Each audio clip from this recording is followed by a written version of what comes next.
एक सुनसान आइलैंड, एक लाइट हाउस और समुद्र के अंदर छिपे कुछ अजीब और खतरनाक राज। आज हम बात करेंगे 2017 की thrilling horror movie cold skin के बारे में, जिसमें इंसान और समुद्री प्राणियों के बीच होती है एक अलग ही जंग। वीडियो को पूरा देखना और कमेंट करके जरूर बताना कि कैसा लगा। चलो शुरू करते हैं।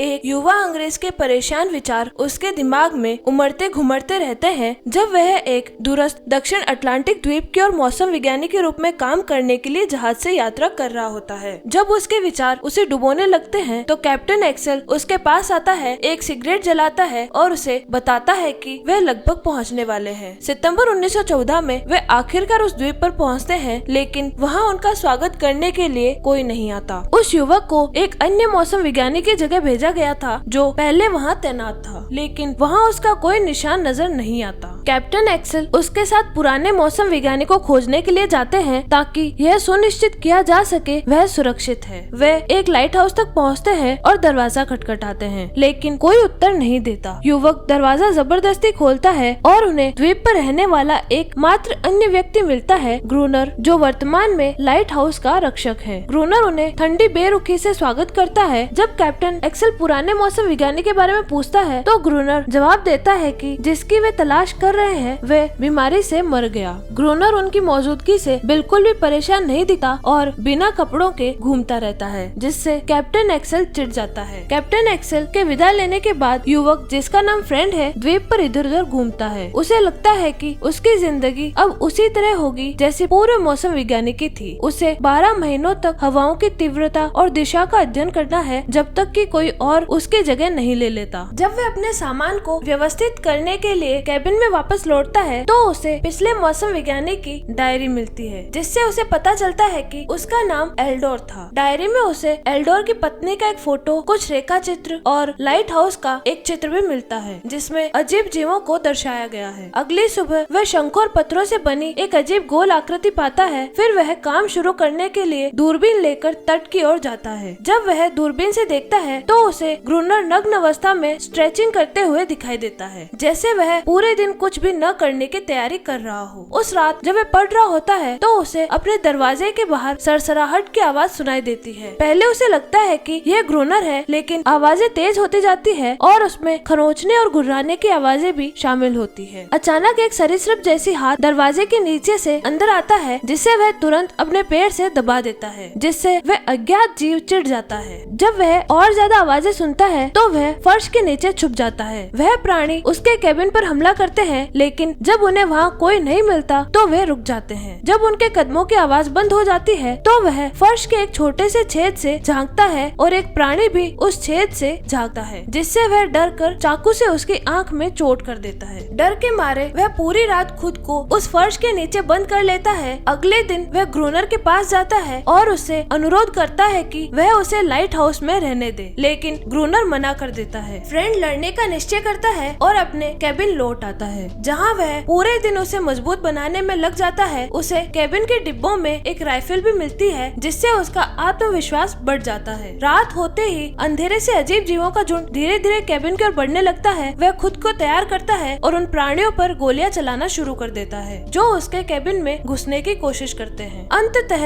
जब वह उन्हें संभाल नहीं पाता तो आग लगाने का फैसला करता है। आग देखकर वे प्राणी भाग जाते हैं, लेकिन उसका कैबिन भी जलने लगता है। वह जलते हुए कैबिन से भाग जाता है। सौभाग्य से बारिश होने लगती है और कैबिन पूरी तरह जलने से बच जाता है। अगली सुबह वह देखता है कि ग्रूनर लाइट हाउस से निकलता है। वह चुपचाप उसका पीछा करता है और उसे चट्टानों की ओर जाते हुए देखता है। जब फ्रेंड ग्रूनर पर आघात लगाने वाला होता है तभी एक नीले रंग की मादा समुद्री प्राणी उस पर हमला कर देती है और वह डर के मारे अपनी बंदूक उस पर तान देता है, लेकिन ग्रूनर उसे गोली चलाने से रोकता है और दिखाता है कि वह प्राणी नाजुक और असहाय है। फ्रेंड इस मौके का फायदा उठाता है और ग्रूनर को अपने कुछ सामान के बदले में शरण देने का प्रस्ताव देता है। ग्रूनर फिर समुद्री प्राणी को युवक को फ्रेंड के नाम से पहचानने के लिए कहता है। थोड़ी देर बाद वे ग्रूनर के कैबिन में जाते हैं ताकि सामान इकट्ठा कर सकें। तभी फ्रेंड को एहसास होता है कि पूर्व मौसम विज्ञानी की मौत बीमारी से नहीं बल्कि इन समुद्री प्राणियों के हमले से हुई थी। ग्रूनर उसे बताता है कि अब उन्हें सनसेट से पहले लाइट हाउस लौटना होगा, वरना प्राणी हमला कर सकते हैं। वे अपने सामान को लाइट हाउस के बीकन तक ले जाते हैं और लंबी यात्रा के बाद ग्रोनर थक कर बेहोश हो जाता है। एक सुबह फ्रेंड की नींद उस मादा समुद्री प्राणी के द्वारा उसके हाथ चाटने से खुलती है, जो उसके जलने के घाव को ठीक करने की कोशिश कर रही होती है। उसे पता चलता है कि वह 2 दिनों तक सोया रहा था। ग्रोनर फ्रेंड को ढूंढता है और उनके पास मौजूद गोलियों का हिसाब करता है। वह उसे समझाता है कि यह मादा प्राणी, जिसे वह टॉड कहता है, वह कुत्ते की तरह वफादार है, जो अपने मालिक को चाहे वे जितना भी निर्दयी हो कभी नहीं छोड़ती। फ्रेंड उस मादा प्राणी को आश्चर्य और मोह के साथ देखता है, जिससे उसे लगता है कि वह बाकी प्राणियों से अलग है। लेकिन ग्रोनर उसे चेतावनी देता है कि पूरी तरह उस पर भरोसा न करे, क्योंकि उसकी चुपचाप और शांत प्रकृति के पीछे बुरे इरादे छुपे हो सकते हैं। इसके बाद ग्रोनर फ्रेंड को लाइट हाउस का और हिस्सा दिखाता है और उसे ऊपर तक ले जाता है। फ्रेंड सोचता है कि जब ग्रोनर के पास द्वीप छोड़ने का मौका था तो उसने क्यों नहीं छोड़ा। ग्रोनर उसे बताता है कि अब जब वह अपनी किस्मत का मालिक है तो वह सभ्य दुनिया में कभी वापस नहीं जाएगा। फिर भी फ्रेंड कहता है कि जब अगला जहाज आएगा तो वह उस पर सवार होकर वापस जाएगा। इस पर ग्रोनर उसे गुड लक कहता है। उस दिन फ्रेंड सोचता है कि कैसे कुछ दिनों के अकेलेपन ने उसकी सोच बदल दी है। जब वह अपना सामान ठीक कर रहा होता है तो मादा प्राणी को वहाँ पाकर चौंक जाता है। फिर भी वह उसे देखता रहता है। जब वह अनजाने में एक मोमबत्ती खा जाती है, जब वह उसे मोमबत्ती से सही इस्तेमाल के बारे में समझाने की कोशिश करता है। ग्रोनर उसे बुलाता है और आदेश देता है कि वह अपनी राइफल लेकर आए। उस रात फ्रेंड देखता है कि ग्रोनर हमले की तैयारी कर रहा है। ग्रोनर उसे निर्देश देता है और फ्लेयर गन चलाता है, जो एक लंबे संघर्ष की शुरुआत का संकेत देता है। दूसरी ओर मादा समुद्री प्राणी चिल्लाती है और समुद्री प्राणियों का एक झुंड उन पर टूट पड़ता है। ग्रोनर गोलीबारी शुरू कर देता है, लेकिन फ्रेंड घबराहट में जड़ हो जाता है और धीरे धीरे पीछे हटे हुए बेहोश हो जाता है। ग्रोनर अकेला उन भयानक समुद्री राक्षसों से लड़ता रह जाता है। अगले दिन ग्रोनर फ्रेंड पर गुस्सा करता है और उसे पानी लाने को कहता है। फ्रेंड न तो उसे कुछ कह पाता है और न ही अपनी घबराहट और अपराध बोध पर काबू पा पाता है। लेकिन ग्रोनर अचानक टेबल पर जोर से मारते हुए चुप्पी तोड़ता है और फ्रेंड को चेतावनी देता है कि उसके पास केवल एक आखिरी मौका बचा है। उस रात ग्रोनर समुद्री प्राणियों का ध्यान आकर्षित करता है और फ्लेयर गन चलाता है। जब समुद्री प्राणी आते हैं तो फ्रेंड फिर से डर जाता है। इस बार ग्रोनर उसे बालकनी पर बंद कर देता है, उसे उन राक्षसों के सामने अकेला छोड़ देता है। फ्रेंड की चिल्लाहट और गोलियों की आवाज सुनने के बावजूद ग्रोनर सो जाता है। सूरज निकलने पर वह फ्रेंड को जिंदा देखता है, खून से सना हुआ और खाली निगाहों से उसे घूरता हुआ। समय बीतता है और दोनों एक रूटीन में ढल जाते हैं। समुद्री प्राणी कई रातों तक लगातार हमला करते रहते हैं, जिससे वे हर रात पहरा देने के लिए मजबूर हो जाते हैं। दिन एक जैसे होते हैं, रातें लंबी हो जाती हैं और केवल प्रकृति ही उन्हें पागलपन से बचाए रखती है। वे किसी तरह एक साथ रहने में सफल हो जाते हैं, जहाँ फ्रेंड का रोज का काम पानी लाना होता है और ग्रोनर हथियारों की मरम्मत करता है। एक दिन फ्रेंड सोचता है कि समुद्री प्राणी शायद मादा समुद्री प्राणी को वापस पाने के लिए लाइट हाउस लौट रहे हैं। फिर भी वह सोचता है कि वह मादा प्राणी क्यों अपनी प्रजाति के सदस्यों को मरते हुए देखती रहती है और कुछ रातों में हमले क्यों नहीं होते। ग्रोनर को इससे कोई फर्क नहीं पड़ता कि वे क्यों आते हैं, वह तो बस उन सभी को खत्म करने की योजना बना रहा है। बाद में फ्रेंड अपने पुराने जले हुए कैबिन में जाता है ताकि कुछ पुरानी चीजें वापस ला सके, लेकिन एक आईने में खुद को देखकर उसे एहसास होता है कि वह कितना बदल चुका है। वह अपनी दाढ़ी काटता है ताकि पुराने समय की कुछ पहचान वापस पा सके। लाइट हाउस लौटते समय उसे एक विशाल व्हेल का कंकाल दिखाई देता है और वह उसमें से एक टुकड़ा उठा लेता है। उस रात कोई हमला नहीं होता, जिससे फ्रेंड को लगता है कि लड़ाइयों के बीच का इंतजार खुद लड़ाइयों से भी अधिक भयावह होता है। फिर भी वे अगले हमले के लिए तैयारी करते रहते हैं। जब फ्रेंड आसपास घूम रहा होता है तो उसे वह मादा प्राणी दिखती है और वह पहली बार उसके पास जाता है। वह उसके ठंडे चमड़े को छूता है और धीरे धीरे उस अजीब प्राणी के प्रति अपनापन महसूस करने लगता है। वह उसे एनरिस नाम देता है। जहाँ फ्रेंड उसमें इंसानियत देखता है, वहीं ग्रोनर उसे एक नौकर और दासी की तरह इस्तेमाल करता है। एक शाम ग्रोनर फ्रेंड को शतरंज खेलने के लिए बुलाता है। खेलते हुए फ्रेंड समुद्री प्राणियों के अस्तित्व पर अपने विचार और सिद्धांत साझा करता है, लेकिन ग्रोनर उसे चुप रहने और बस खेलने पर ध्यान देने के लिए कहता है। ग्रोनर फ्रेंड से चेकमेट करने को कहता है और फिर अचानक अपनी बंदूक उठाकर फ्रेंड की ओर तान देता है, क्योंकि उसे लगता है कि उसके पीछे कोई समुद्री प्राणी खड़ा है। सच्चाई में समुद्री राक्षसों ने एक बार फिर हमला कर दिया था। वे दोनों लाइट हाउस के ऊपरी हिस्से की ओर भागते हैं और अपनी राइफल से लड़ते हैं, लेकिन अचानक हमला होने के कारण वे जल्द ही घिर जाते हैं। फिर वे बीकन की ओर ऊपर चढ़ते हैं, लेकिन इस इस दौड़ में ग्रूनर का पैर बुरी तरह से कट जाता है। वे दोनों खुद को कांच की दीवारों से घिरे उस हिस्से में बंद कर लेते हैं। रात भर वे वहीं फंसे रहते हैं जबकि समुद्री राक्षस कांच को तोड़ने की कोशिश करते हैं। यह सोचकर कि उसका अंत निकट है, ग्रूनर एक दुखद प्रेम गीत गाता है। सुबह होने पर समुद्री प्राणी लौट जाते हैं। उस सुबह एनेरिस ग्रूनर के घायल पैर का इलाज करती है। वह अपनी जीभ से उसके घाव को साफ करती है। अब उसके पास न तो पर्याप्त सामान है, न गोला बारूद और न ही इच्छा शक्ति। वे जानते हैं कि अब वे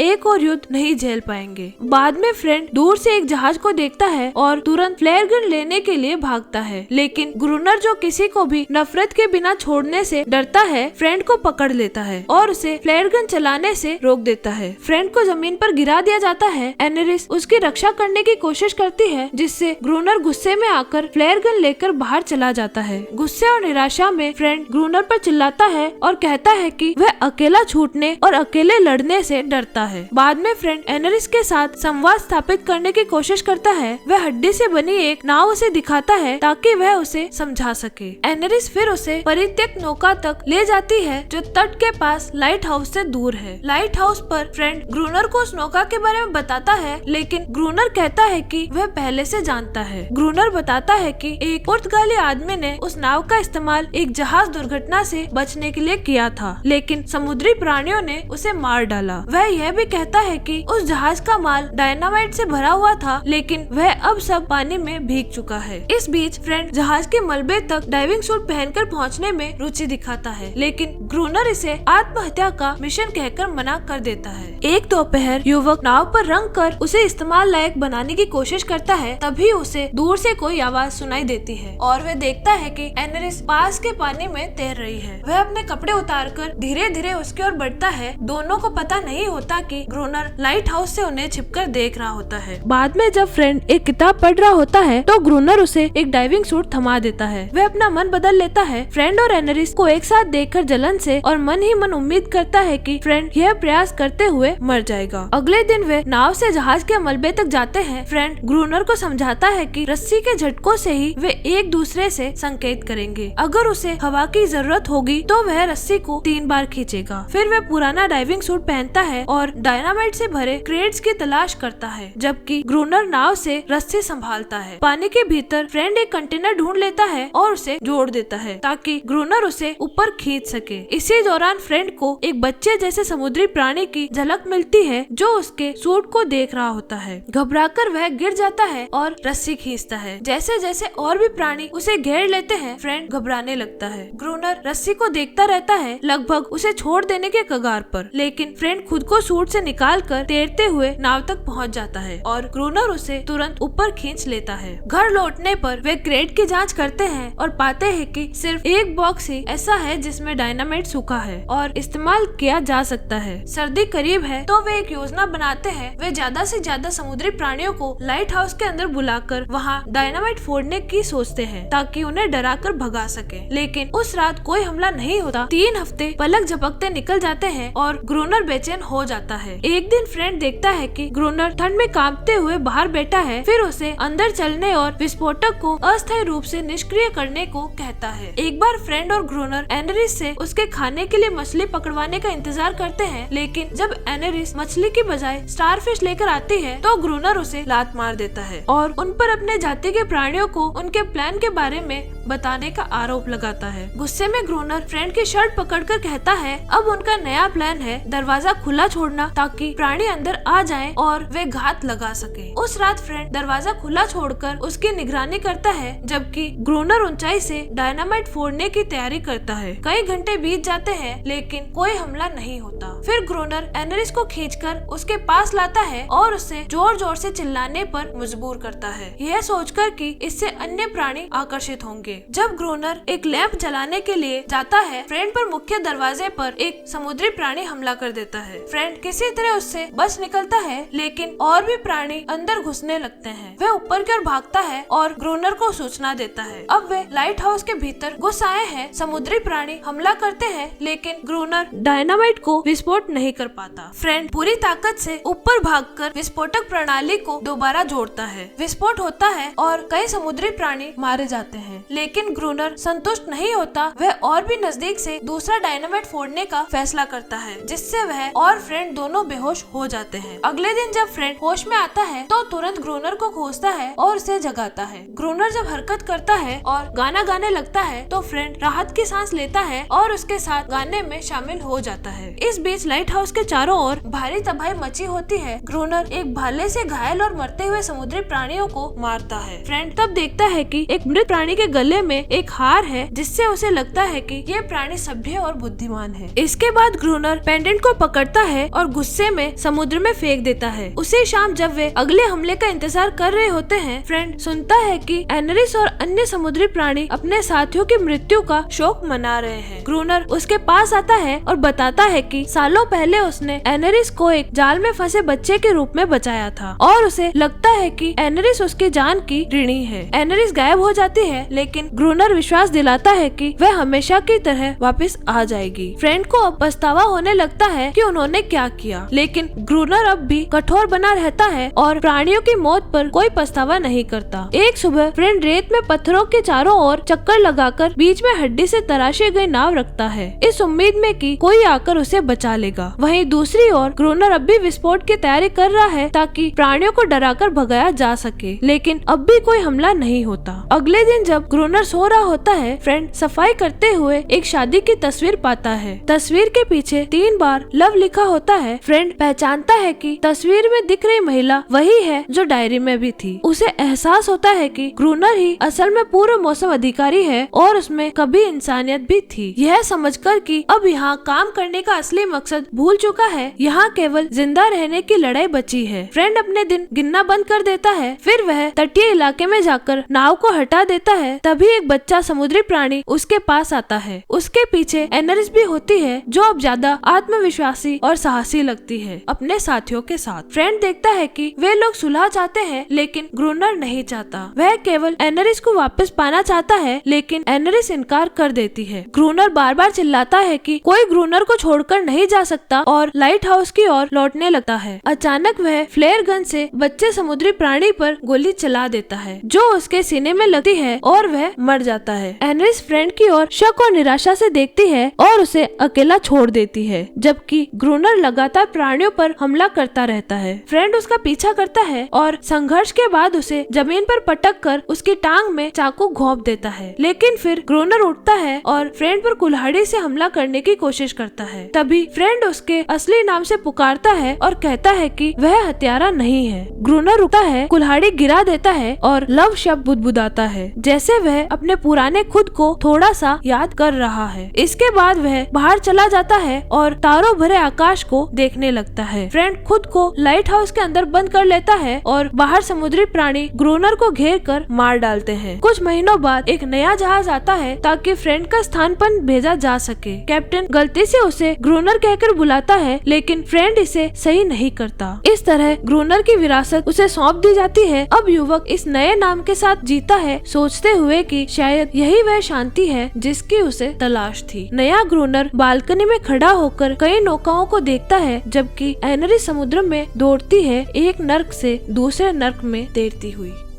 आज के लिए फिलहाल इतना ही। आपकी तरह मैं भी मायूस हूँ, लेकिन उम्मीद पर दुनिया कायम है। दिल दुखा है, लेकिन टूटा तो नहीं है और उम्मीद का दामन छूटा तो नहीं।